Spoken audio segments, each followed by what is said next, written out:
தேவனுக்கே மகிமை உண்டாவதாக. தேவ ஜனமே, தேவ பிள்ளைகளை கர்த்தருக்குள்ளாக நீங்கள் சுகமாய் இருக்கிறீர்கள் என்பதை சுவாசிக்கிறேன். தேவன் உங்களை சுகத்தோடு ஆரோக்கியத்தோடு கூட உங்களையும் உடைய குடும்பங்களையும் கர்த்தர் பாதுகாத்து நடத்துவாராக. இந்த நேரத்திலும் உங்கள் தியானத்திற்கென்று நீதிமொழிகளின் புஸ்தகத்தில் 27ஆம் அதிகாரம் 8வது வசனத்தில் வாசிக்கிறோம். தன் கூட்டை விட்டு அலைகிற குருவி எப்படி இருக்கிறதோ அப்படியே தன் ஸ்தானத்தை விட்டு அலைகிற மனுஷனும் இருக்கிறான். எனக்கு அன்பான தேவ பிள்ளையே, தன் கூட்டை விட்டு அலைகிற குருவி எப்படி இருக்கிறதோ, அப்போ ஒரு கூடு அந்த குருவிக்கு இருக்குமானால் அதை விட்டு அது வெளியே வந்துச்சுன்னா அது அலைந்து திரிந்து கொண்டு இருக்கும். எங்கே போகிறதுனே அதுக்கு தெரியாது. தன் கூடை விட்டாச்சு, வெளியே வந்தாச்சு, இங்கேயும் அங்கேயும் அல்லோல் பட்டுக்கிட்டு இருக்கும். பார்த்தீங்களா? அதே போல தான் தன் ஸ்தானத்தை விட்டு அலைகிற மனுஷனும் அவன் என்ன பண்ணுகிறானா, இருக்கிறானா.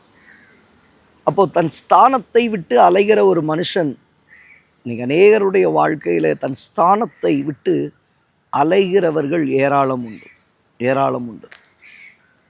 கர்த்தர் என்ன டெசிக்னேஷனில் உன்னை வச்சிருக்கிறார், அதில் உறுதியாக இரு.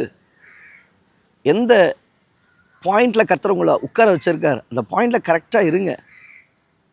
அதை விட்டுட்டு இங்கேயும் அங்கேயும் ஓடிட்டு, அந்த வார்த்தையிலே நாம் கவனிக்க முடியும், தனக்கடாத வழக்கில் தலையிடுகிறவன். தன் ஸ்தானத்தை விட்டு அவன் வெளியே போயிடுறான். தேவையில்லாத காரியத்தில் மூக்க நுழைக்கிறது, தேவையில்லாத காரியத்தில் போய் தலையை விடுறது.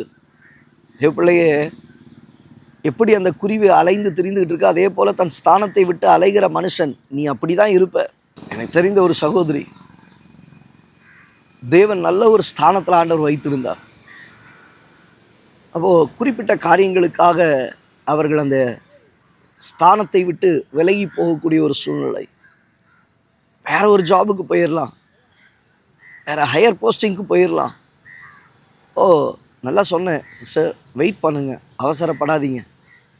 கர்த்தர் நல்ல டெசிக்னேஷனில் வச்சுருக்கிறாரு, ஏன் இதை விட்டுட்டு அடுத்த இதுக்கு பறக்கணும்னு பார்க்குறீங்க? லிட்ரலாக இதே தான் சொன்னேன். அவங்க சொன்ன ஒரு வார்த்தை, இல்லை பாஸ்டர் இப்போ விட்டுட்டோன்னா அப்புறம் கிடைக்காது. சரி, அதுக்கப்புறம் ஓகே சரிச்சு ஜோம் பண்ணிவிட்டு நான் வந்துட்டேன். நாட்கள் கடந்தது, அந்த இடத்த விட்டாங்க, அடுத்த டெசிக்னேஷனில் போயாச்சு. நடந்த காரியங்கள் அவர்களால் அந்த ஸ்தானத்தில் பயணிக்க முடியல. நல்லா தெரிஞ்சுக்கோங்க, கர்த்தருக்கு தெரியும் உங்களை எந்த ஸ்தானத்தில் வைக்கணுன்ட்டு, எதில் வச்சு உங்களை நடத்தணுன்றதை கர்த்தர் அறிஞ்சிருக்கிறார். அதுக்கு முன்னாடியே நான் போய் உட்காரணும்னு நீங்கள் நினைக்காதீங்க. யோசேப்பு 13 வருடங்கள் வாழ்க்கையில் பல துக்கத்தையும் பல துன்பத்தையும் அனுபவிச்சதுக்கு அப்புறம் தான் கர்த்தர் ஸ்தானத்தை கொடுத்தார், உயரத்தில் கொண்டு போய் வைத்தார். அவன் அந்த ஸ்தானத்தில் கரெக்டாக இருந்தான். சகோதரர்கள் வந்த போதும், தகப்பன் வந்த போதும், எகிப்தியர்கள் வந்த போதும், இஸ்ரவேலர்கள் வந்த போதும் அங்கே அவன் ஸ்தானத்தில் கரெக்டாக இருந்தான். ஸ்தானத்தை விட்டு இறங்கலை, ஸ்தானத்தை விட்டு விலகலை, கரெக்டாக அவன் செய்ய வேண்டிய காரியத்தை செஞ்சாங்க. அப்போ இன்றைக்கி உங்களுடைய வாழ்க்கையில் கர்த்தர் உங்களை நடத்துகிற பாதைகள், உங்கள் ஸ்தானத்தை விட்டு நீங்கள் ஒரு நாளைக்கும் அலைந்து திரிந்து விடக்கூடாது. ஸ்தானத்தை இழந்து போயிடாதீங்க. அது நீங்கள் வேலை செய்கிற ஸ்தலமாக இருக்கலாம், பிஸ்னஸ் பண்ணுகிற இடமா இருக்கலாம், ஊழியம் செய்கிற பகுதிகளாக இருக்கலாம், அது எந்த சபையின் காரியங்களாக இருக்கலாம். சபையில் கர்த்தர் ஊழியக்காரன் மூலமாக ஒரு காரியத்தை செய்யணும்னு சொல்லியிருக்காரு, அதை மட்டும் செய்யுங்க. அதை விட்டுட்டு அடுத்த ஸ்தானத்துக்கு போய் நிற்கணும், அடுத்த காரியத்தை செய்யணும்னு சொல்லி மூக்க நுழைக்காதீங்க. சரியாக இருந்து பாருங்கள், ஏற்ற காலம் வரும்பொழுது கர்த்தர் நிச்சயமாக உங்களை உயர்த்துவார். இல்லை அப்படின்னா இங்கேயும் அங்கேயும் அல்லோல் பட்டுக்கிட்டே இருப்போம், தெரியாமல் கையை வச்சுட்டு அங்கேயும் இங்கேயும் அகப்பட்டு கொண்டு இருக்கிற ஒரு சூழ்நிலையாய் மாறி போய்விடும். வேண்டாம்.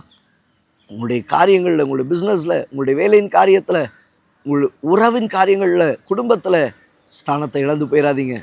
ஒரு புருஷன் ஸ்தானத்தில் இருக்கணும், மனைவி ஸ்தானத்தில் இருக்கணும், பிள்ளைகள் ஸ்தானத்தில் இருக்கணும், பெற்றோர் ஸ்தானத்தில் இருக்கணும். இதை விட்டு மாறி போயிடக்கூடாது. அலைந்து திரிகிற அனுபவம் வந்துடும். என் பிள்ளையே, தன் கூட்டை விட்டு அலைகிற குருவி எப்படி இருக்கிறதோ, தன் ஸ்தானத்தை விட்டு அலைகிற மனுஷனும் அவன் இருக்கிறான். அப்படிப்பட்ட அலைந்து திரிகிற அனுபவம் வந்து விடக்கூடாது உங்கள் வாழ்க்கையில். கண்களை இப்படி ஜெபிப்போமா?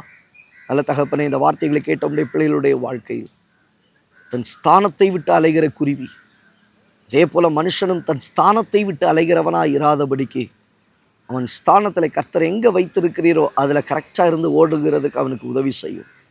கிருபையாய் நடத்தும். தேவ ஆவியானவர் ஏற்ற ஆலோசனைகளை கொடுத்து நடத்துவீராக. இயேசுவின் நாமத்தில் பிதாவே.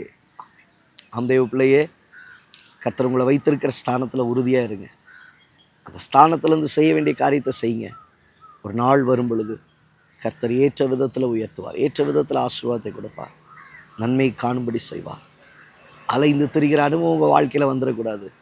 உறுதியாய் தரித்திருக்கிற அனுபவத்தை கர்த்தர் தருவாராக. God bless you. God bless you. God bless you.